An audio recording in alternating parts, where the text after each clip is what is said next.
Hello everyone, it's Lindsay, and today I am diving into the newest devotional kit from By the Well for God. I do have an unboxing on my channel showing what all is included in this kit, but I've already read through day 1, now I'm working on day 2, and I am journaling in Mark chapter 14, verses 1 through 9.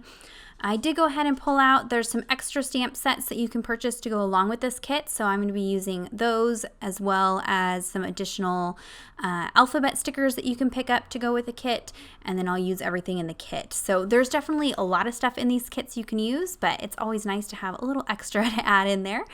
So I'm going to be doing some stamping and some watercoloring and creating a little scene here, and nothing too complicated, so I'll let that kind of play out on screen. I'm not working on a prepped page. It's a naked page, so the watercolor does not bleed through, even these awesome watercolors that come in the kit.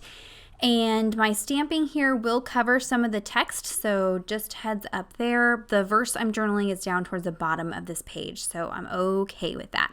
But working on day 2, this devotional is looking at the week leading up to Christ's crucifixion and kind of his adventures that he's on in that week. And so today for day 2, the devotional says that the first stop on our journey takes us to Bethany, about 2 miles east of Jerusalem. Jesus would often stop in Bethany to see his dearest friends and be refreshed.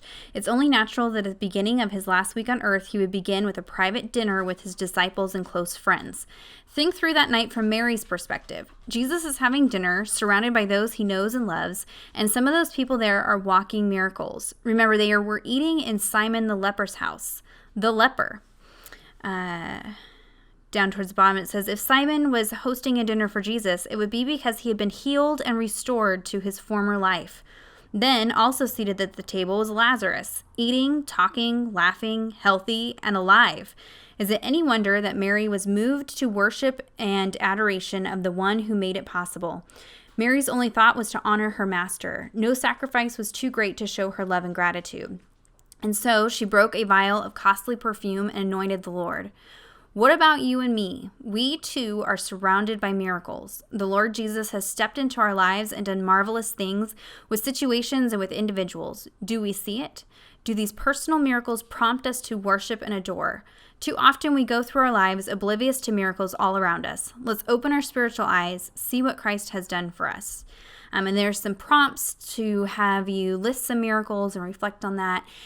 And so it's funny, I didn't really think about those prompts until I sat down to prepare for this video. I kind of read through the devotional, was thinking about the verses and the facts of the verses that we find in Mark 14, 1 through 9, in this dinner that is happening. But in response to these prompts, I have talked on my channel a few times about my kids and how they are, miracles in our lives.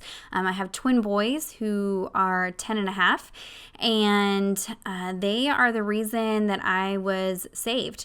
When I was carrying them, they suddenly developed a very rare and very deadly condition. And within a matter of minutes that they were being delivered 8 weeks early, and they were delivered clinically dead. So they were not alive. They had to be resuscitated with CPR, both of them, for over 5 minutes before they were able to bring them back. They spent 8 weeks in the NICU. When we talked with our doctors kind of later on during their stay, they actually had less than 1% chance of survival. The doctors were actually having meetings, and my family was having meetings, how to tell me that I wasn't going to bring my boys home, and who was going to go home to take down the nursery before I got home. And I didn't know all that was happening until later on, but they did. After 8 weeks, they came home. We had some struggles, but for the most part, they were completely fine and alive and miraculously with us. And we later found out there's a lot of little details along the way that God just had his hand in, but my appointment was actually scheduled for the following day, and if I hadn't rescheduled my appointment, I would have lost them that day. But there had been some work schedule changes, and I had to reschedule my appointment, and thankfully I was at the right hospital at the right time for them to be born and survive. And so I remember I was probably, I don't know, the first week that they were in the NICU, I found myself on my knees in the middle of the hospital, crying out to God and giving my life over to Him, and recognizing that there was just no way these two little babies were here by accident, and that there was, 100% because of Him and who He is. And so they are miracles in my life, and I do take that for granted sometimes. Here we are 10 and a half years later, and I don't think about that every day. I mean, they have asthma, but other than that, they don't really have any lingering health issues or anything like that. And so on a day-to-day basis, I just think about normal parenting things with boys, like the principal phone call I just got today for one of them.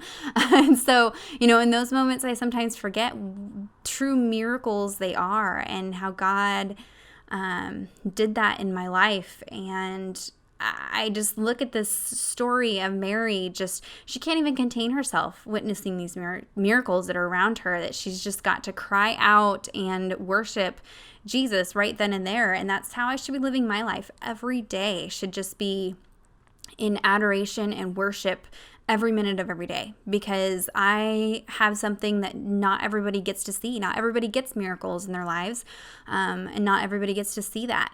There's a lot of times that we pray for miracles and that doesn't happen, and I recognize that doesn't always happen. People don't always get to bring their babies home, and I couldn't even imagine. And so it just really hit me today as I read through this devotional, just kind of an adjustment I need to make in my day-to-day living, and how I worship, and how, the purpose of my life is should just be crying out to God in prayers and praise, and just a spirit of worship at all times. And so I know that might be a little heavy for an entry today, but there's a little backstory into me and who I am and my family and my two ornery little boys. And so I would probably go back and do some journaling on this page or in this devotional at a later time. I didn't really do too much journaling for the entry, but maybe that was God's plan. He knew I needed to come back and do some additional journaling. So on screen here, I've just been painting in this little cityscape. I use the paints that come in the devotional kit. And you can just see how richly pigmented those are, and how easy it is to use those little swatch cards. I did pull out my Prima watercolors. These ones I'm using right here are from the Decadent Pies collection, and they are metallic. And so I'm using those to fill in that little compass. And that is something I think I'm going to do with every entry, is I'm going to have that little compass and then the number of the day of the entry. So you'll see that in a few minutes. But and just kind of have that as a little piece that will be in each one of my entries. And then now I'm using some of the stickers that you can pick up in addition to the kit, and they are in colors that coordinate with the kit. I love being able to mix the two different styles. And I'll go ahead and add this little girl die cut. I did cut down the white border around her just so she'd kind of blend into the page a little better, so don't be afraid to do that. I'll go ahead and highlight the verse, and again, go over and read that passage. That's Mark 14, 1 through 9. And I would really encourage you to pick up this devotional. I am so excited to work through some of these things. I wouldn't have thought of looking at that passage in that way, and looking at the miracles that were at that dinner that he was having. So I'm excited to continue on with this devotional. You can see here I'm just adjusting the shape of the little tab that comes in the kit. I'm just creating kind of a bow instead of that little knot that was on there, and then it fits on my page a little better. And then I'll add some of these thickers, gold thickers for the number 2. That's the session I'm working on. And that is it for the entry today. So head on over to the blog to see more close-up photos of the entry, as well as links to the products used today. If you have any questions or comments, be sure to leave those down below. And give this video a thumbs up if you enjoyed it, and subscribe to my channel if you're not already subscribed. And until next time, thank you so much. Bye-bye.